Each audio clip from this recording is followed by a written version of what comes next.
గట్టిగా జై శ్రీరామ్. చేతులు జోడించుకోండి, నిటారుగా కూర్చోండి. కూర్చుని ఉన్నవారు కూడా దయచేసి ఒక్క 2 నిమిషాల పాటు కళ్ళు మూసుకోండి. ఒక్క శబ్దం కూడా రాకుండా అందరూ మాట్లాడకుండా 2 నిమిషాలు అందరూ కళ్ళు మూసుకోండి. ప్రశాంతంగా ఒక సంకల్ప బలం అంటాం దీన్ని.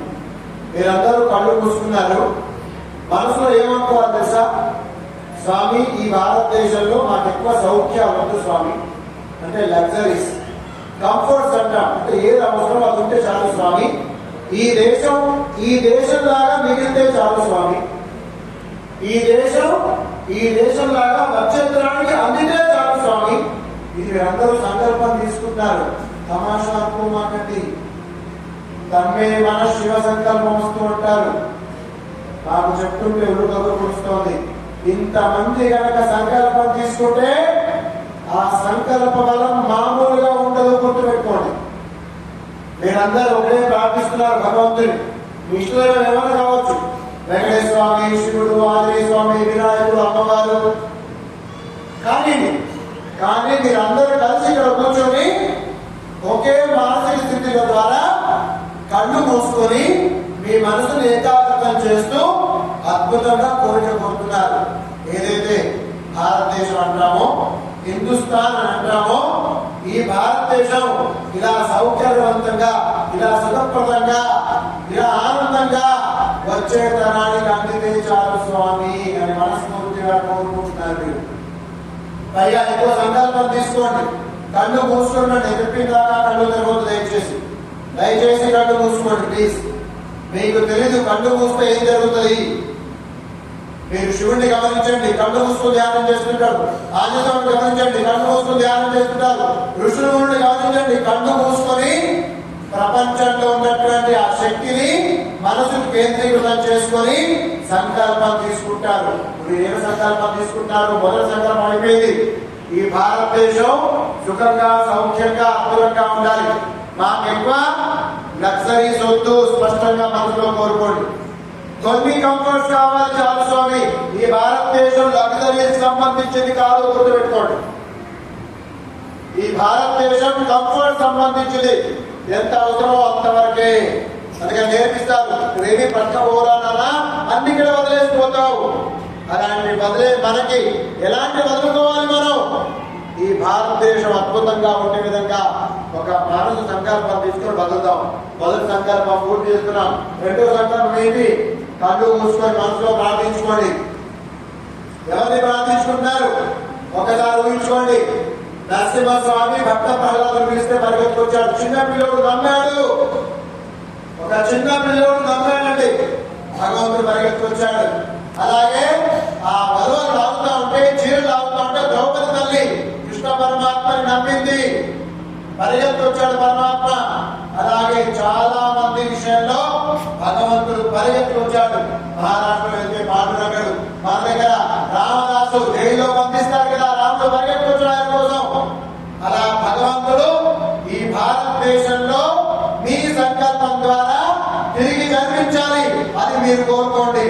ఎంత శక్తివంతంగా జరిపించాలంటే, ఎవరైనా సరే ఈ దేశం పట్ల చెడుగా ఆలోచిస్తాడో, చెడుగా ప్రవర్తిస్తాడో, ఆ యొక్క అంశం మనలో చేరి, మన పిల్లల్లో చేరి, వాళ్ళ యొక్క అంతాన్ని చూసే వాళ్ళకి నిద్రపోయినటువంటి సమాజం ఈ భారతదేశ నిర్మాణం కావాలని చక్కగా కళ్ళు మూసుకుని అందరూ భగవంతుని ప్రార్థిస్తున్నారు. గుర్తుపెట్టుకోండి. ఈ సంకల్పం ఎవరితో తెలుసా?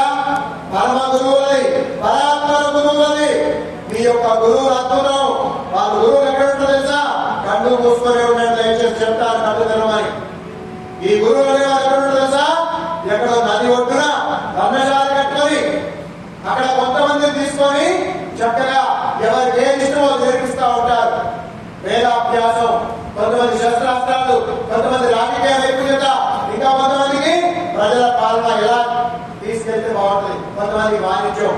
ఇవన్నీ గురువులు నేర్పించేది. అలాంటి గురువులు తగ్గిపోయారు ఇప్పుడు. దాంట్లో ప్రధానంగా మనం చెప్పుకోవాల్సింది గురు నానక్ గారు, అలాగే సమర్థ రామదాస్ స్వామి గారు. ఇప్పుడు నెమ్మదిగా కళ్ళు తెరవండి.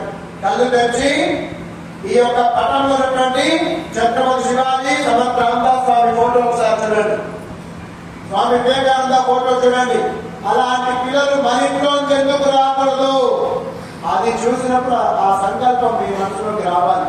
గుర్తుపెట్టుకోండి, ఎంత చక్కగా కళ్ళు మూసుకొని కూర్చున్నారు, ఇంత శబ్దం లేకుండా కూర్చున్నారంటే మీలో ఒక రకమైన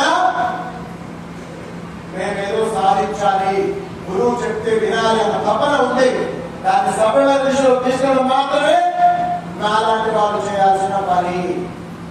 కాబట్టి అదే పనిగా పెట్టుకొని ఈరోజు మన ఛత్రపతి శివాజీ గురువైన సమర్థ రామదాస్ స్వామి, ఎవరండి ఆయన? సమర్థ రామదాస స్వామి. అందరూ చెప్పండి, సమర్థ రామదాస స్వామి. సమర్థ రామదాస స్వామి. ఆయన ఎంచుకున్న మార్గం, ఆయన ఎప్పుడైతే జన్మించి కాస్త పెద్దవాళ్ళయ్యాడో, వయసు వచ్చిందో, ఒక్క స్వామి కలవల, ఒక్క రాజు కలవల, ఏ రాజు దగ్గరికి వెళ్ళలా. ఏం చేశాడు? సామాన్యుడు కలుస్తూ వెళ్ళిపోయాడు, ఆ సామాన్యుడిని మారుస్తూ వెళ్ళాడు. ఈ రోజు కూడా ఈ దేశంలో సామాన్యులు అద్భుతంగా ఉన్నారు. మీకు మీ సపోర్ట్ కొట్టుకోండి ఒకసారి. ఈ భారతదేశంలో సామాన్యులతో ఇబ్బంది లేదండి. పాపం వ్యాపారం చేసుకుంటారు, వ్యవసాయం చేసుకుంటారు, కూరగాయలు పండిస్తున్నారు, బట్టలు వేస్తూ ఉన్నారు. వాళ్ళ పని వాళ్ళు చేస్తూ ఏది అవసరమో ప్రపంచానికి అందిస్తున్నారు. వాళ్ళ పనిలో వాళ్ళు ఉంటే పనికి వాళ్ళు రాజకీయాలు చేసేవాళ్ళు మాత్రం ఎలా విడగొడితే బాగుంటుందని ఎప్పటి నుంచో ప్రయత్నం చేసి ఇబ్బంది కలగజేస్తారు. మనకి అలాంటి ప్రయత్నాన్ని బాగు చేస్తూనే ఉన్నాం మనం. అలాంటి ఒక ప్రయత్నమే ఇక్కడ జరిగినటువంటి ఈ యొక్క కర్రసాము, కత్తిసాము, ధను విద్య, కరిషూటి, ఇలాంటి స్టేట్ ప్రోగ్రాం జరగాలి మనస్ఫూర్తిగా కోరుతూ, ఇక్కడ ఉన్న పెద్దవాళ్ళందరూ కూడా ఆ విషయంలో సదా సర్వదా పరిపూర్ణంగా మాకు సహకరిస్తారని చెప్పేసి మనస్ఫూర్తిగా వాళ్ళకి ఆ భగవంతుడి తరఫున విన్నవించుకుంటూ, ఇక్కడ ఎవరైతే పిల్లల్ని పంపించారో ఆ తల్లులకి పరిపూర్ణ ఆశీర్వాదం అమ్మా, అద్భుత ఆశీర్వాదం. మీకు ఏమి నమ్మిక పెట్టారు, అలాగే తండ్రులు ఏమి నమ్మిక పెట్టారండి మా పైన. ఇది 10 రోజులు మాత్రమే, చాలా తక్కువ నడుపుకుంటాం, కానీ ప్రయత్నం మొదలైంది. ఈ రోజు ఎవరైతే 150 మంది నేర్చుకున్నారో వాళ్ళు 15 మంది అయినా సరే ఖచ్చితంగా ముందుకెళ్తారు. వాళ్ళు ఒక్కరు చాలు, ఒక ఊరు మొత్తం అండగా ఉండడానికి. ఎంతమంది అమ్మాయిలు అద్భుతంగా కర్రసాము కట్టిస్తా ఉంటే వాళ్ళకి రావట్లా, చెయ్యి మొబ్బలెక్కనే పాపం, ఎవరైపోయిన చెయ్యి, కానీ ప్రయత్నం చేశారు. సంకల్ప బలం, ప్రయత్నం తప్పకుండా ఫలితాన్ని ఇస్తుంది. భగవద్గీతలో చెప్పాడు, నీ పని నువ్వు చేయి, ఫలితం ఆశించకు, తప్పకుండా ఫలితం దొరుకుతుంది. భారత్ మాతాకి, భారత్ మాతాకి జై శ్రీరామ్. పిల్లలు ఆగండి, పెద్దవాళ్ళు అందరూ కూడా చేతులు జోడించుకోండి. ఎవరెవరు తల్లిదండ్రులు వచ్చారో వాళ్ళు ఒక్క మాట ఇస్తే నా మైక్ మా ధీరుని అమ్మాయి చెప్పేస్తారు. పెద్దవాళ్ళు మాట ఇవ్వండి. స్వామి స్వామి పిల్లలు నేర్చుకున్న విద్యని ఇంటి దగ్గర ఖచ్చితంగా ప్రతిరోజు ప్రయత్నం చేసే విధంగా, నేర్చుకునే విధంగా, ప్రాక్టీస్ లో ఉంచే విధంగా మేము మాట ఇస్తున్నాం.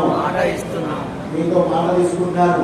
ఎందుకంటే మీ గురించి మాత్రమే కాదు, మీరు ఏకంగా మీ గల్లీని, మీ ఊరిని, అవసరమైతే దేశాన్ని రక్షించడానికి సిద్ధంగా ఉండే కుర్రవాన్ని ఇచ్చారు మీరు. ఏది భాగ్యం మీది. గట్టిగా జై శ్రీరామ్, జై శ్రీరామ్, భారత్ మాతాకి. మా వివేకానంద ఫౌండేషన్, తోడి కళ్యాణ్, అలాగే మిగతా సభ్యులు, మా ధీరజ్, అలాగే ఈ స్కూల్ యాజమాన్యం ఒక అద్భుతమైనటువంటి ప్రయోగానికి వేదికగా నిలిచింది. ఇది ఆగదు, ఇది ఆపుదామా? ఇది ఆపుదామా? ఈసారి మీ నుంచి మేము ఏం తీసుకోవాలా? ఏమైనా తీసుకున్నామా? పెద్దవాళ్ళు చెప్పండి, ఏమైనా తీసుకున్నారా? కానీ వేరే ఎక్కడైనా ఇలాంటి ఒక వేదిక 10 రోజులు 10 రోజులు జరిగితే గురువు గారు లేకుండా మీకు ఏం పంపించమంటారు చెప్పండి, మాకు సాధ్యపడే విధంగా కొంచెమైనా మేము పంపిస్తాం అనే ధైర్యం ఇస్తారా? ఎంతమంది ధైర్యం ఇస్తారు? చేతులు ఒకసారి. పిల్లలు ఆగమంటారు, పెద్దవాళ్ళు కావాలి. పెద్దవాళ్ళు అంత ధైర్యం ఇస్తున్నారా? గట్టిగా జై శ్రీరామ్. సర్వే జనాః సుఖినో భవంతు. మళ్ళొక్కసారి భారత్ మాతాకి గట్టిగా భారత్ మాతాకి, భారత్ మాతాకి వందే. జై శ్రీరామ్, జై శ్రీరామ్. గురువు గారికి ధన్యవాదాలు.